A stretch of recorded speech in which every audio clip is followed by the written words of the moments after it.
నమస్కారం SDV news కి స్వాగతం. ముందుగా ఈనాటి ముఖ్య అంశాలు.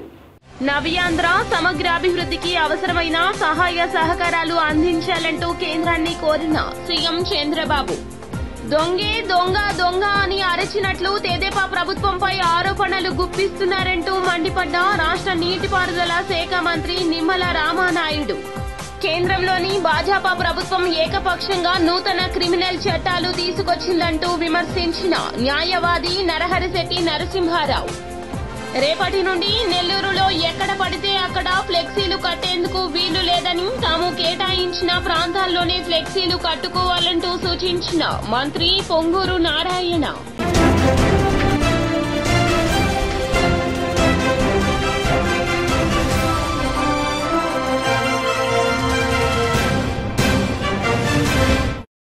ఇక డీటెయిల్స్ చూస్తే, నవ్యాంధ్ర సమగ్రాభివృద్ధికి తగిన సహాయ సహకారాలు అందించాలంటూ కేంద్రాన్ని ఏపీ సీఎం చంద్రబాబు కోరారు. ప్రధాని నరేంద్ర మోదీ, కేంద్ర హోంమంత్రి అమిత్ షా, ఆర్థిక మంత్రి నిర్మలా సీతారామన్లతో చంద్రబాబు భేటీ అయ్యారు. ఆయన ప్రధానితో గంటకు పైగా చర్చలు జరిపారు. ఏపీలో ఎన్డీఏ ప్రభుత్వం ఏర్పడ్డాక ఆయన మోదీని కలుసుకోవడం ఇది రెండవసారి. తన లక్ష్యం ఏపీని అభివృద్ధి చేయడమే అని, ఇందుకు తోడ్పాటు అందించాల్సిన బాధ్యత కేంద్రంపై ఉందని చంద్రబాబు పదే పదే గుర్తు చేశారు.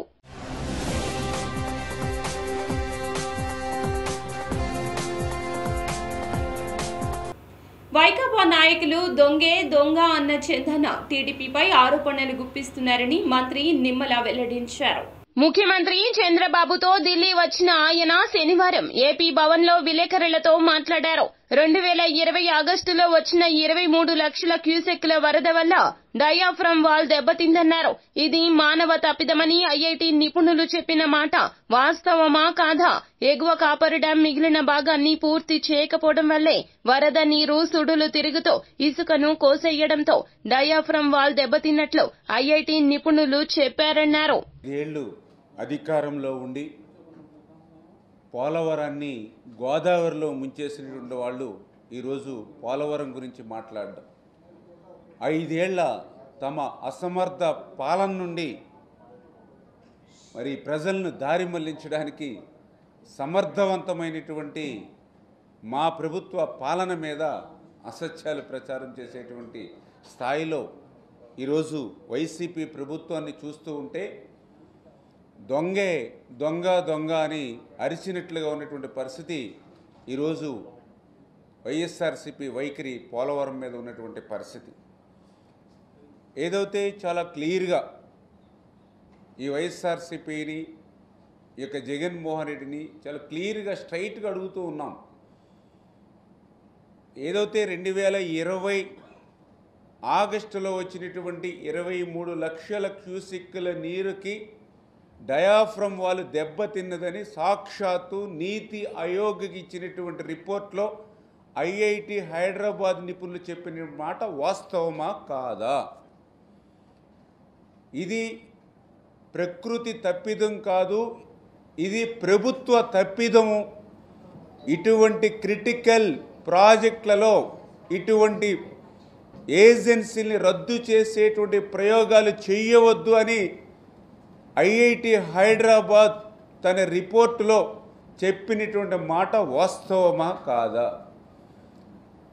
ఏదైతే 2020లో వచ్చినటువంటి వరదలకు ఎగువ కాపర్ డ్యాము ఆ మిగిలినటువంటి ఆ 15-20% పూర్తి చేయకపోవడం వల్లే ఆ గ్యాప్ నుండే మొత్తం వరద నీరు ప్రవహించేటువంటి మార్గం ఉండడంతో కేంద్రంలో నూతన క్రిమినల్ చట్టాలు ప్రజా హక్కులకు విఘాతాలు అనే అంశంపై సదస్సు నిర్వహించారు.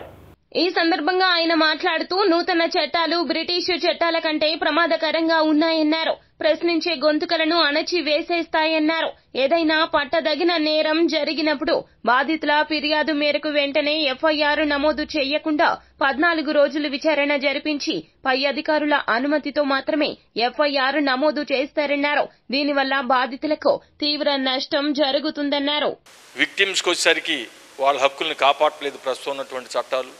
అదేవిధంగా నూతనంగా ఉన్నటువంటి టెక్నాలజీని ఉపయోగించుకోవాలి అనేటువంటి చాలా విషయాలు చెప్పారు.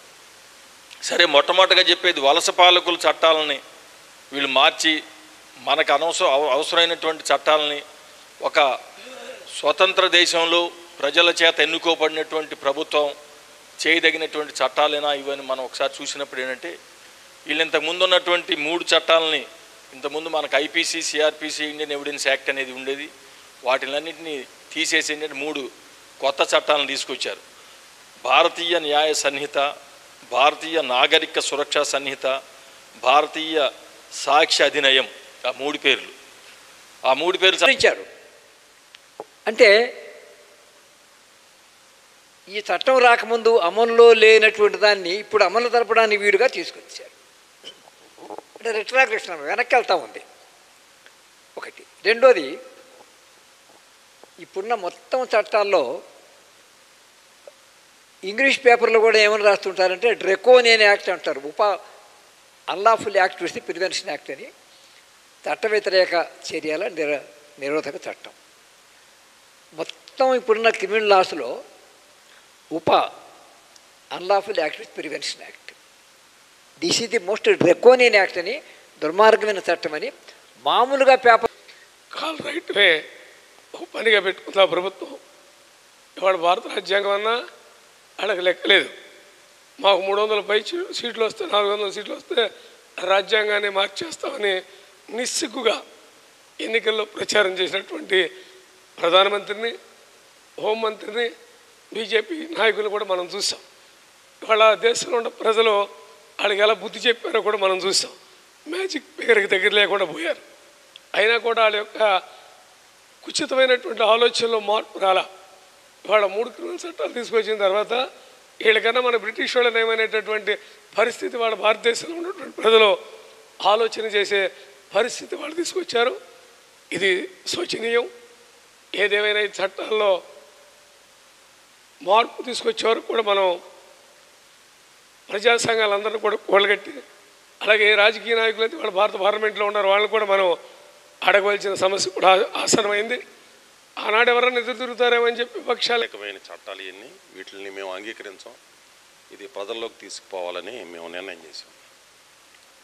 తర్వాత ఆల్ ఇండియా లాయర్స్ యూనియన్ మాకు సమీపంగా మాకు మిత్రులు చాలామంది ఉన్నారు కాబట్టి వారితో మేము అసోసియేట్ అనేక చోట్ల సదస్సులు జరిగినాయి. ఆ సదస్సుల్లో కూడా మేము పాల్గొన్నాం.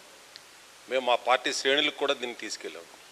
దీని యొక్క ప్రమాదం ఏంటి, ప్రజల్లో దీన్ని బాగా ఎడ్యుకేట్ చేయాలి కింది స్థాయి వరకు అని చెప్పి అది ఒక మోతాదులోకి వెళ్ళింది.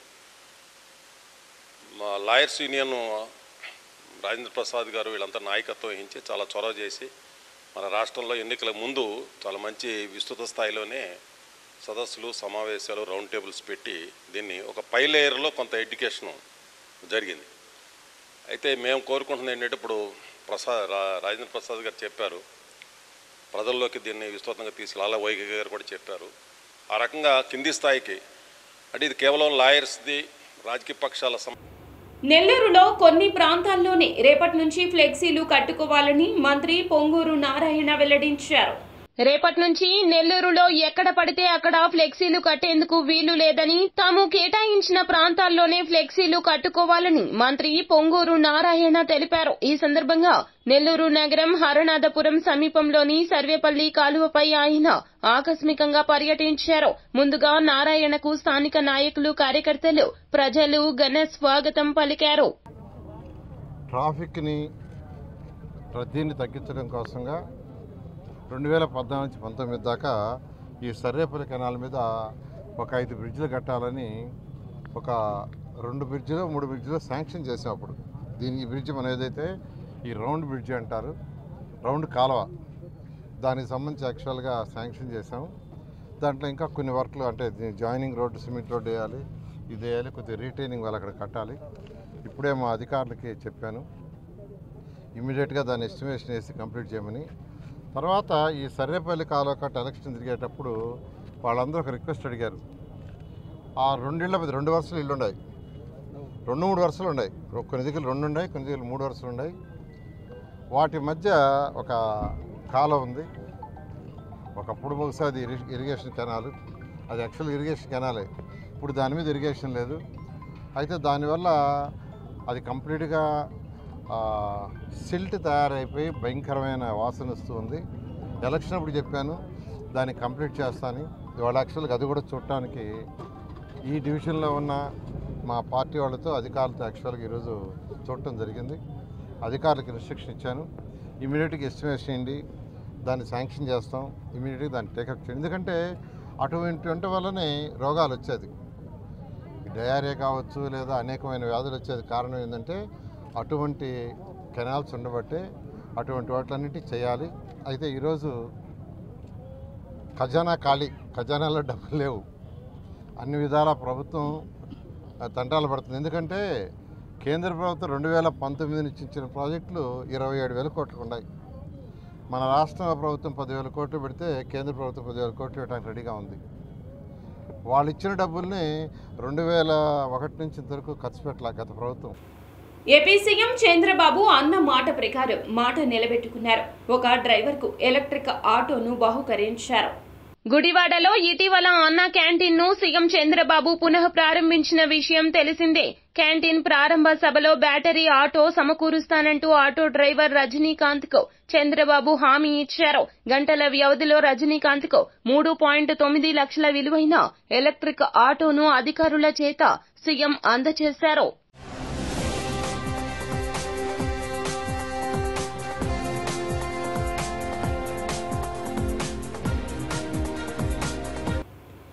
ఏసీఏ 4వ అధ్యక్షుడిగా ఎంపీ కేశినేని శివనాథ్ త్వరలో బాధ్యతలు చేపట్టనున్నారు.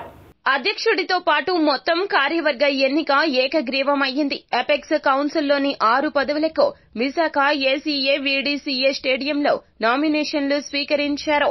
అధ్యక్ష స్థానానికి కేశినేని చిన్ని, ఉపాధ్యక్ష స్థానానికి పి వెంకట ప్రశాంత్, కార్యదర్శి పదవికి సానా సతీష్ బాబు, సంయుక్త కార్యదర్శికి పి విష్ణుకుమార్ రాజు, కోశాధికారి పదవికి దండమూడి శ్రీనివాస్, కౌన్సిలర్ స్థానానికి డి గౌరు విష్ణు తేజ్ తరపున నామినేషన్లు దాఖలయ్యాయి.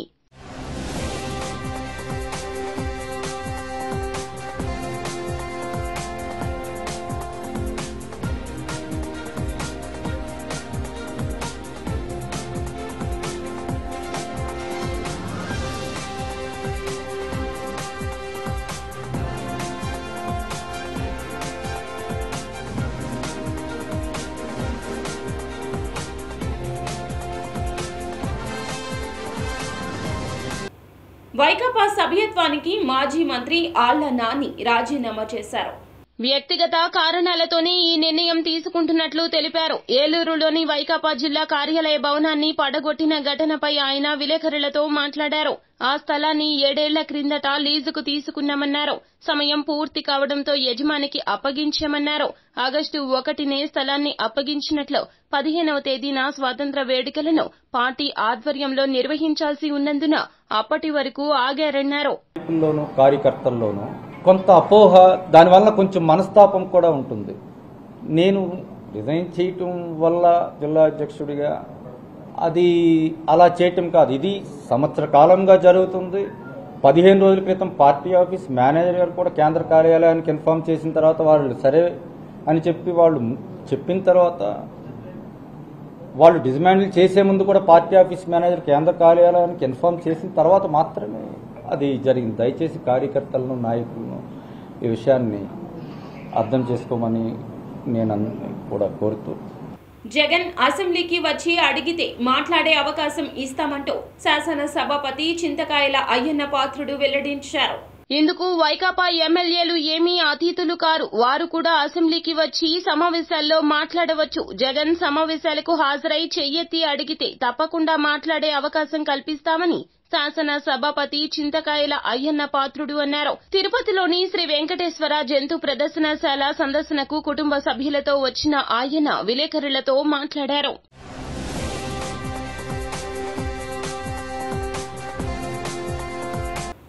ఇటీవల ప్రకాశం బ్యారేజీకి మరలా వరద ఉధృతి కొనసాగుతూ ఉంది. శనివారం సాయంత్రం 7 గంటలకు ఎగువ నుంచి 41,845 క్యూసెక్ల వరద రాగా 55 గేట్లను 1 అడుగు మేర ఎత్తారు. సముద్రంలోకి 40,152 క్యూసెక్కులు విడుదల చేశారు. పంట కాల్వలకు 17,366 క్యూసెక్కులు ఇస్తున్నారు. వీటిలో కృష్ణా తూర్పు ప్రధాన కాల్వకు 9,433, కృష్ణా పశ్చిమ ప్రధాన కాల్వకు 7,837, గుంటూరు ఛానల్ కు 96 క్యూసెక్కుల చొప్పున ఇస్తున్నారు.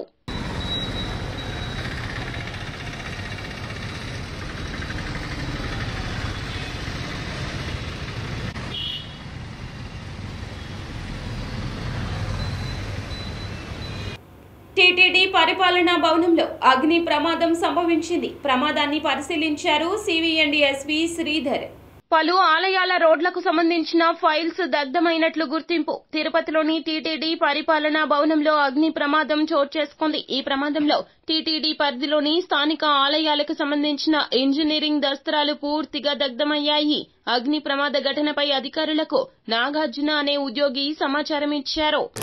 అడ్మినిస్ట్రేటివ్ బిల్డింగ్ అనెక్స్ బ్లాక్ లో ఒక డిఈ గారి ఛాంబర్ లో ఒక చిన్న అగ్ని ప్రమాదం జరిగింది. దానికి సంబంధించినంత వరకు వెంటనే పొగ బయటకు రావడంతో ఉన్న ఫైర్ స్టాఫ్ దాన్ని కంట్రోల్ చేయడం జరిగింది. దాని తర్వాత ప్రజెంట్ ఉన్నటువంటి లోకల్ సివిల్ పోలీస్, ఈస్ట్ పోలీస్కి దానికి సంబంధించినటువంటిది ఇవ్వడం జరిగింది. వాళ్ళకి దానికి సంబంధించినటువంటి ఇన్వెస్టిగేషన్ అది జరుపుతూ ఉన్నారు.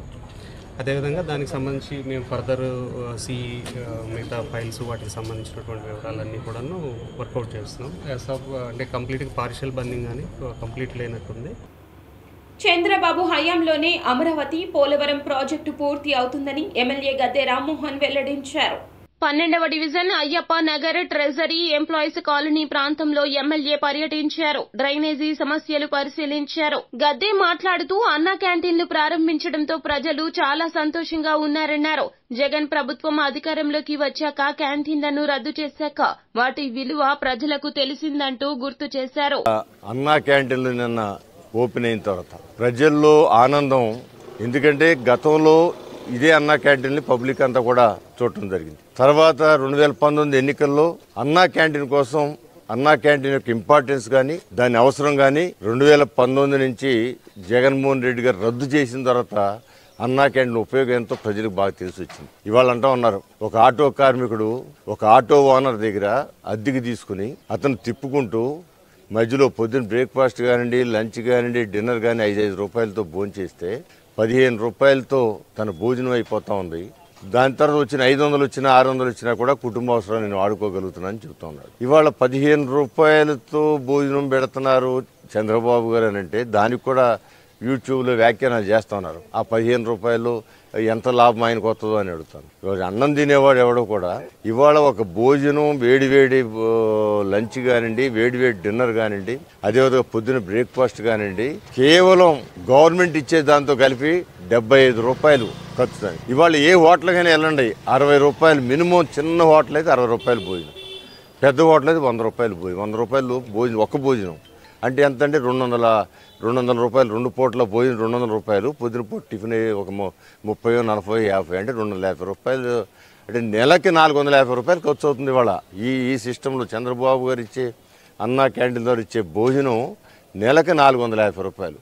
ఒక్కరోజు మనం అదే ఆటో డ్రైవర్ ఒక్కరోజు ఇంటికాడ భోజనం చేసే అవకాశం లేనప్పుడు బయట భోజనం చేయాలంటే 200. అతను వచ్చిన సంపాదన 250 రూపాయలు భోజనానికి పోతుంది. సో ఎందుకంటే ఇవాళ ఆయన్ని ఓడిపోయాడు 2019లో. తర్వాత వచ్చిన గవర్నమెంట్ చేసిన పనులన్నీ కూడా చూసి ఆయన చేసిన మంచి పనులన్నీ కూడా జనాలు తెలుసుకుని నిన్నగాక మనం జరిగిన ఎన్నికల్లో కనీసం ప్రతిపక్ష హోదా కూడా రాకుండా ఓడించారంటే 11 సీట్లకి పరిమితి చేశారు. ఫుడ్ మీదే మాట్లాడారు. ఈ ఫుడ్ వ్యవహారాన్ని కూడా టిఫిన్ కానివ్వండి, భోజనం కానివ్వండి, దీన్ని కూడా గవర్నమెంట్ మీద భారం పడకుండా ప్రజలందరి దగ్గర వసూలు చేసి దాన్ని దాన ధర్మాల ద్వారా అమలు పరచాలి అనే దృఢ సంకల్పం చంద్రబాబు గారిలో ఉంది. దాన్ని అమలు పరిపిస్తానికి ప్రణాళిక సిద్ధం చేశారు. దాంట్లో దానాలు చేస్తానికి చాలా మంది విరివిగా వస్తున్నారు. దాన్ని కూడా మనం కట్టే పన్నుల్లో నుంచి చేయాలని పేదవారికి ఆ ఫుడ్ ను కూడా మిగతా పెద్దవారు అందరూ దాన ధర్మాలు చేసేవారు అందరితో అది సమకూర్చి దాన్ని చేస్తానికి చంద్రబాబు గారు కంకిపాడు వద్ద ఆర్టీసీ మహిళా కండక్టర్ పై ఒక యువకుడు తాగిన మత్తులో దుర్భాషలాడాడు. కంకిపాడు ఊరి చివర మద్యం తాగి రన్నింగ్ బస్ ఎక్కాడు యువకుడు. ప్రశ్నించినందుకు మహిళా కండక్టర్పై దురుసుగా ప్రవర్తించాడు. పోలీసులకు ఫిర్యాదు చేశారు మహిళా కండక్టర్ శ్రీలత. నా ముందు నువ్వు తీసుకొచ్చా అరగంట బండి ఆపే బండిలో ఉండాలి. అరగంట కాదు, అరగంట బండి నిమిషమే అక్కడ బండి దిగల మేడం. తనకు సిపిఎం పార్టీ సస్పెండ్ చేయక మునిపే తానే రాజీనామా చేస్తున్నట్లు ప్రకటించి రాజీనామా పత్రాన్ని అగ్రనేతలకు ఇచ్చినట్లు ఆర్ రఘు వెల్లడించారు. మార్క్సిస్టు విధానాలు విడనాడి కమ్యూనిస్టు పార్టీలు రివిజనిస్టు పద్ధతిలో పార్టీని నడుపుతున్నారని విమర్శించారు. విప్లవ లక్ష్యం కోసమే పార్టీని విడనాడాలని నిర్ణయించుకుని రాజీనామా చేశానని వెల్లడించారు. విజయవాడ ప్రెస్ క్లబ్లో మీడియాతో మాట్లాడిన ఆయన తన బహిష్కరణ కన్నా తాను లేవనెత్తిన అంశాల మీద కమ్యూనిస్టులు దృష్టి పెట్టాలని హితవు పలికారు. సీనియర్ పాత్రికేయులకి కొద్దిగా నేను పరిచయం. నా పేరు ఆర్ రఘు. నేను 1984 నుండి విజయవాడలో, అప్పుడు సిపిఎం పార్టీ రాష్ట్ర కమిటీ కూడా ఉమ్మడి రాష్ట్రం కాబట్టి రాష్ట్ర ఆఫీస్ ఇక్కడే ఉండేది. కామ్రేడ్ సుందరయ్య గారు అప్పుడు రాష్ట్ర కార్యదర్శిగా ఉండేవాళ్ళు. ఆయన దగ్గర ఆఫీస్ సెక్రటరీగా 1984లో చేరాను. ఆ రోజు నుంచి పూర్తికాలం కార్యకర్తగా మొన్న 2024లో సిపిఎం మొన్న 14వ తారీఖున ఆగస్టు రాష్ట్ర కమిటీ సభ్యుడిగా 11 ఏళ్ళు పార్టీ కృష్ణా జిల్లా ఉమ్మడి కార్యదర్శిగా, తర్వాత జిల్లాలు బైఫర్కేషన్ జరిగిన తర్వాత కృష్ణా జిల్లా కార్యదర్శిగా పనిచేశాను. సిపిఎం పార్టీలో 9 సంవత్సరాల పాటే కార్యదర్శిగా ఉండే అర్హత ఉంటుంది, నియమం ఉంది. ఆ నియమానికి అనుగుణంగా రిలీవ్ చేయబడ్డాను. ఇది నాకు సంబంధించిన విషయాలు. అయితే ఇప్పుడు 14/8/2024 పార్టీ నన్ను బహిష్కరించింది.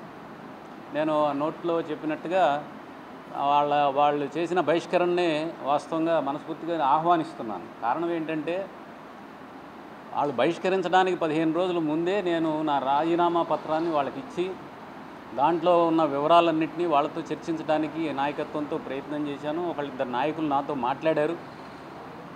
అయితే ఇందులో నా బహిష్కరణ లేఖలో చెప్పినట్టుగా ఈయన రాజకీయ విధానం మీద, పార్టీ కార్యక్రమం మీద వ్యతిరేకత ఉందన్న నెపంతో పార్టీని విచ్ఛిన్నం చేస్తున్నాడు అని నన్ను బహిష్కరించామని ప్రకటించారు. గత నెలలో 22వ తారీఖు నేను రాజీనామా ఇచ్చే వరకు మంచి కార్యకర్తనే. ఈ 10 రోజుల్లో విచ్ఛిన్నకుడుగా మారిపోయి పార్టీ మొత్తాన్ని విచ్ఛిన్నం చేసేవాడుగా నన్ను బహిష్కరించారు. సరే, ఏదైనా పార్టీ వాళ్ళ నియమాలు నిబంధనలు దాన్ని దృష్టిలో పెట్టుకుని చేశారు. నేను ఇప్పుడు కామాంధులను కఠినంగా శిక్షించాలని ఏఐఎస్ఎఫ్ ఎన్ఎఫ్ఐడబ్ల్యూ నేతలు డిమాండ్ చేశారు.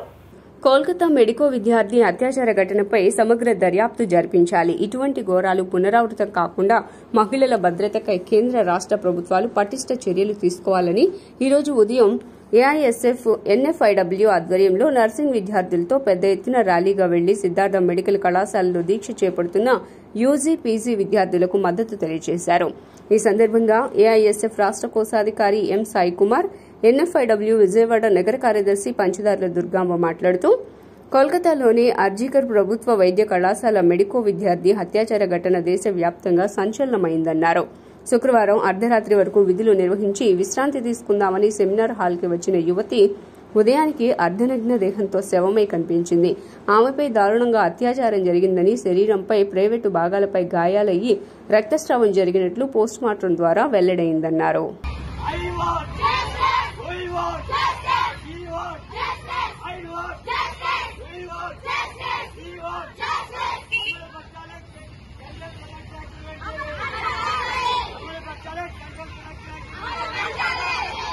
వార్తలు ముగించే ముందు ముఖ్య అంశాలు మరోసారి. నవ్యాంధ్ర సమగ్రాభివృద్ధికి అవసరమైన సహాయ సహకారాలు అందించాలంటూ కేంద్రాన్ని కోరిన సీఎం చంద్రబాబు. దొంగే దొంగ దొంగ అని అరచినట్లు తెదేపా ప్రభుత్వంపై ఆరోపణలు గుప్పిస్తున్నారంటూ మండిపడ్డ రాష్ట్ర నీటిపారుదల శాఖ మంత్రి నిమ్మల రామానాయుడు. కేంద్రంలోని భాజపా ప్రభుత్వం ఏకపక్షంగా నూతన క్రిమినల్ చట్టాలు తీసుకొచ్చిందంటూ విమర్శించిన న్యాయవాది నరహరిశెట్టి నరసింహారావు. రేపటి నుండి నెల్లూరులో ఎక్కడ పడితే అక్కడ ఫ్లెక్సీలు కట్టేందుకు వీలు లేదని తాము కేటాయించిన ప్రాంతాల్లోనే ఫ్లెక్సీలు కట్టుకోవాలంటూ సూచించిన మంత్రి పొంగూరు నారాయణ. SDV న్యూస్ సమాప్తం. నమస్కారం.